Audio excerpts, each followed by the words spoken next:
Support comes from Missouri Forest Products Association, committed to sustainable and sound conservation of the state's forests, which support more than 41,000 Missouri jobs, resulting in a $10 billion industry.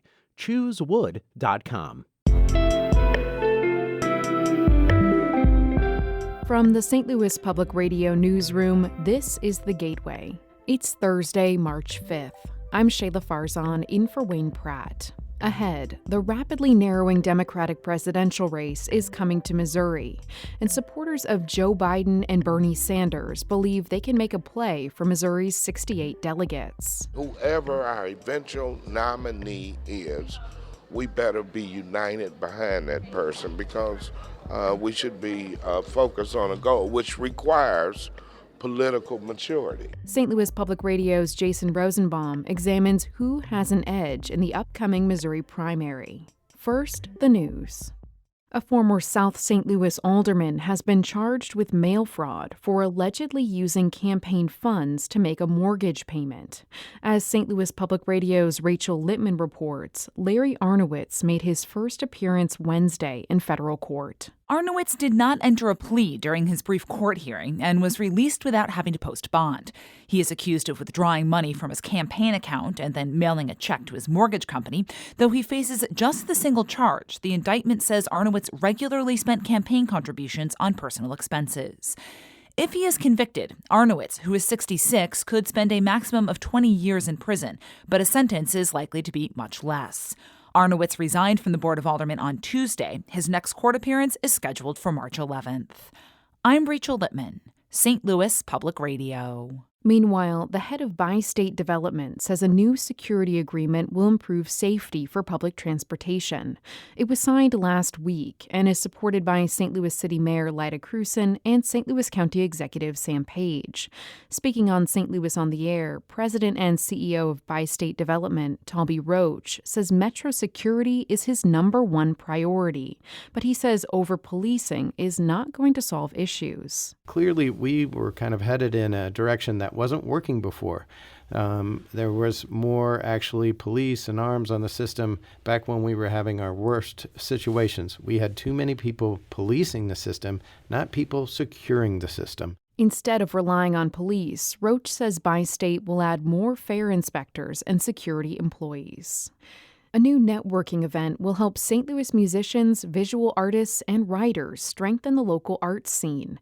As St. Louis Public Radio's Chad Davis reports, the first semi-annual event will be held today and will allow artists to learn from each other and build community. The event is called Business Hours, and it aims to connect creative artists across the St. Louis region.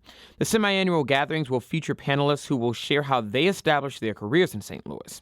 Organizers say the event will help artists obtain business marketing and other expertise and build their careers. Video artist and music promoter Louis Couture created the event. St. Louis does not have a lot of industry here, which is why you see a bit of the brain drain of some of our most talented people feeling the need to go to other larger cities where there are already established resources for them. The Business Hours event will take place at Tech Artista. Another will be held by the end of the year. I'm Chad Davis, St. Louis Public Radio.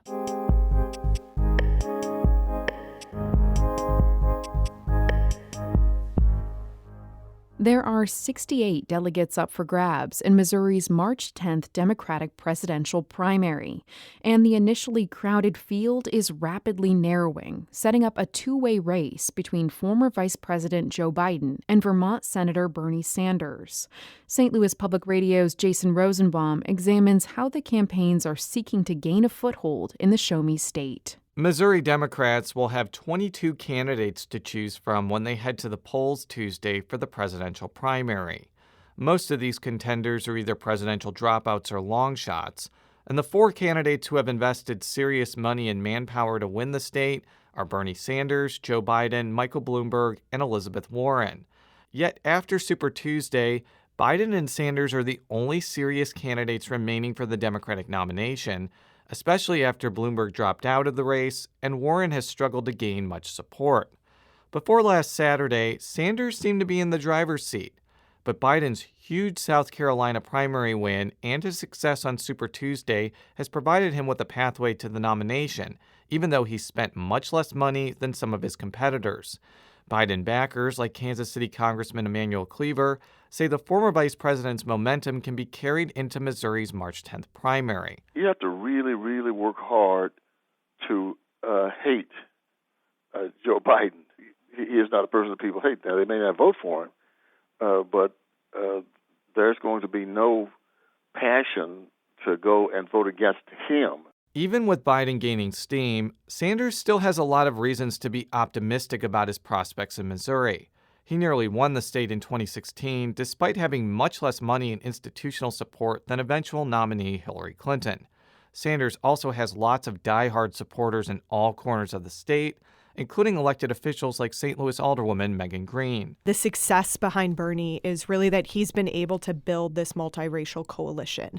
And this coalition has transcended urban and rural communities in a lot of ways and brought us together. And I think that's going to be the power that we see behind him going into March 10th. One important thing to note is that Democrats divvy up delegates based on how candidates perform.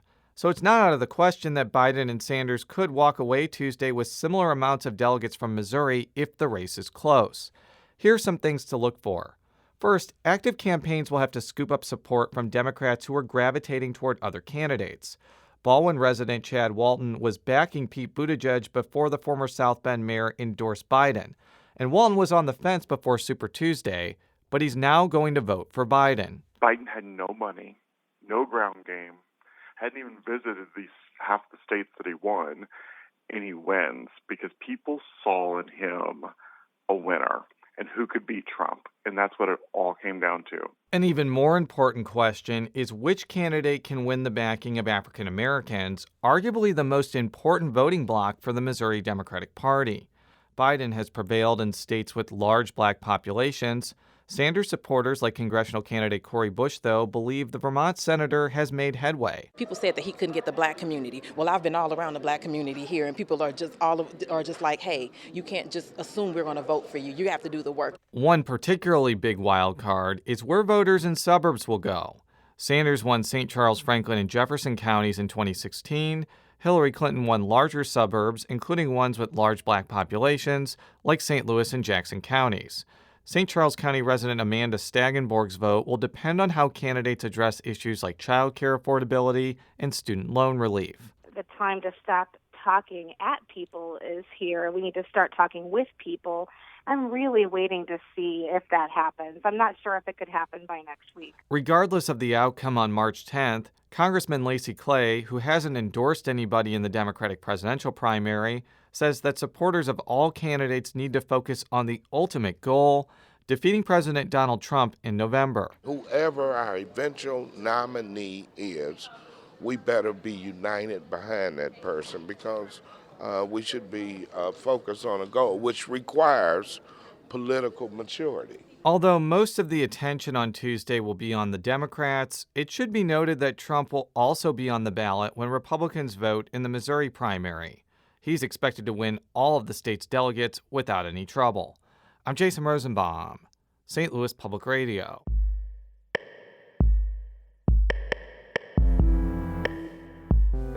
Fred Ehrlich edited that piece. The executive editor of St. Louis Public Radio is Shula Newman. Music by Ryan McNeely of Adult Fur. I'm Shayla Farzan, and from the St. Louis Public Radio newsroom, this has been The Gateway.